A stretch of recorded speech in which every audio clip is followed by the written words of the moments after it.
Here Mr. Lorry perceived the reflection on the wall to elongate, and Mr. Cruncher rose and stepped forward. His hair could not have been more violently on end if it had been that moment dressed by the cow with the crumpled horn in the house that Jack built.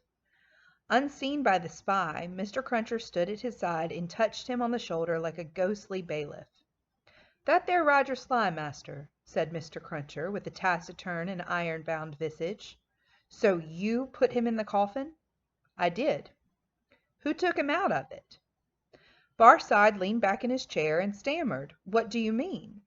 "I mean," said Mr. Cruncher, "that he weren't never in it. No, not he. I'll have my head took off if he was ever in it." The spy looked round at the two gentlemen. They both looked in unspeakable astonishment at Jerry. "I tell you," said Jerry, "that you buried paving stones and earth in that there coffin. Don't go and tell me that you buried Sly. It was a take-in. Me and two more knows it." "How do you know it?" Now here you need to remember way back when we found out what Mr. Cruncher's side job is. It's the night that little Jerry followed Jerry Cruncher and got freaked out because the coffin was empty. And so that's how he knows this. Picking up with "What's that?" "What's that to you, ecod?" growled Mr. Cruncher. "It's you I've got an old grudge against, is it? With your shameful impositions upon tradesmen. I'd catch hold of your throat and choke you for half a guinea." So here Mr. Cruncher's realizing that he shouldn't have beat his wife. It wasn't her praying that made him lose money. It was John Barside's. Sidney Carton, who with Mr. Lorry had been lost in amazement at this turn of the business here, requested Mr. Cruncher to moderate and explain himself. "At another time, sir," he returned evasively. "The present time is ill convenient for explaining. What I stand to is that he knows well that there Sly was never in that there coffin. Let him say he was in so much a word as of one syllable, and I'll either catch hold of his throat and choke him for half a guinea." Mr. Cruncher dwelt upon this quite liberal offer. "Or I'll out and announce him." "Humph! I see one thing," said Carton. "I hold another card, Mr. Barside. Impossible, here in raging Paris, with suspicion filling the air, for you to outlive denunciation when you are in communication with another aristocratic spy of the same antecedents as yourself, who moreover has the mystery about him of having feigned death and come to life again. A plot in the prisons of the foreigner against the Republic. A strong card. A certain guillotine card. Do you play?"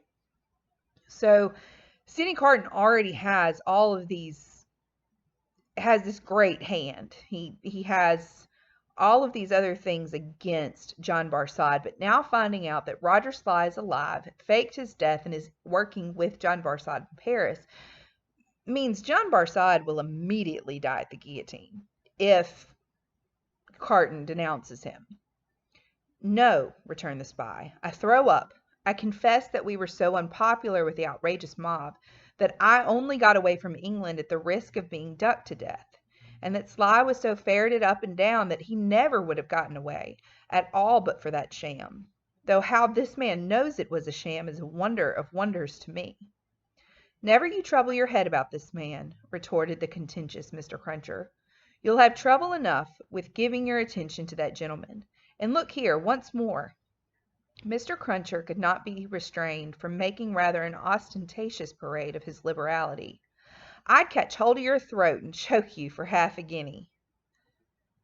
The sheep of the prisons turned from him to Sidney Carton, and said, with more decision, "It has come to a point. I go on duty soon, and can't overstay my time.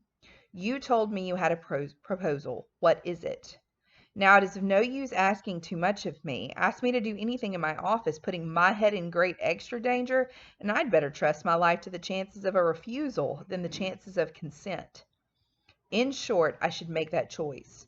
You talk of desperation. We are all desperate here. Remember, I may denounce you if I think proper, and I can swear my way through stone walls, and so can others. Now, what do you want with me?"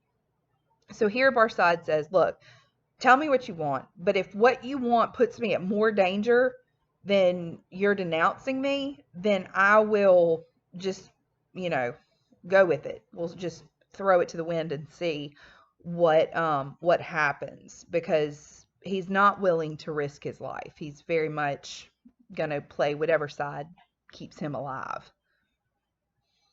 Not very much. You are a turnkey at the conciergerie. I tell you once for all, there is no such thing as an escape possible, said the spy firmly. Why need you tell me what I have not asked? You are a turnkey at the conciergerie. I am sometimes. You can be when you choose. I can pass in and out when I choose. Sidney Carton filled another glass with brandy, poured it slowly, slowly out upon the hearth, and watched it as it dripped. It being all spent, he said, rising, so far we have spoken before these two, because it was as well that the merits of the card should not rest solely between you and me. Come into the dark room here, and let us have one final word. So it ends with us not knowing what Carton is asking of Barsad. It ends with us knowing that escape is impossible, so him asking to help Darnay escape is not going to happen. But we don't know what the question actually is. So that's how we end Chapter 8, A Game of Cards.